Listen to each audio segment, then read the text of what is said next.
In all seriousness, back to the data center where you do, you know, I am curious, David, we talk about it all the time, power in terms of the constraining factor. You know, give us some sense as to how you see that evolving at this point, whether we're going to be able to meet the needs. And can this just keep going? Is the hyperscalers' money just going to keep flooding in as people seem to think? All right, you've just given me a lot to talk about, so I hope I have enough time. Because first of all, we had the agricultural age, we had the industrial age, now we're in the digital age. And I don't think there's enough of a recognition that the world is changing significantly, just like it did if you go back to the early 1900s with the industrial age. That's what's happening now. Fundamental to all of that is digital, is data centers, because all of this requires holding data somewhere. Data is growing 20% a year, has been for years, is going to go on like that for decades. There is no alternative to data centers right now when it comes to how do you hold data. That includes quantum computing.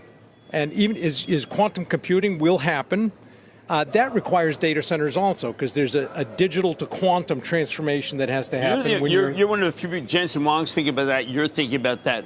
Honeywell was thinking about it. But when it comes to building data centers, there's two big issues where you talk to anybody building data centers. One is permitting. The second is power. Right. And this is one of the things I'm quite encouraged by the Trump administration currently, because their deregulation push is essential on the permitting side.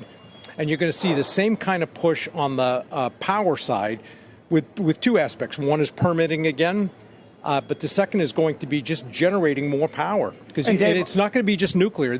We need a lot more power. I was going to say that there's some stories on the tape this morning just sort of framing it as a showdown between the nuclear lobby and the nat gas lobby. Is it that simple? I don't think this is so much a showdown. You're going to have to do all of this stuff. Yeah. And even if you're trying to build the small modular reactors, that's 5 or 6 years before that happens. I know, 2030. Like Mustard and Memphis, got to get the natural gas in there right away if you want power. Yeah, and we do need power. We've underinvested in the grid for decades. Right. And this is something that has to go post-haste, in my view, if we're going to support the digital transformation. There you go, David. All right. That's very What an unexpected pleasure. AI is totally real. unexpected pleasure. AI is real. Oh, yeah. All right.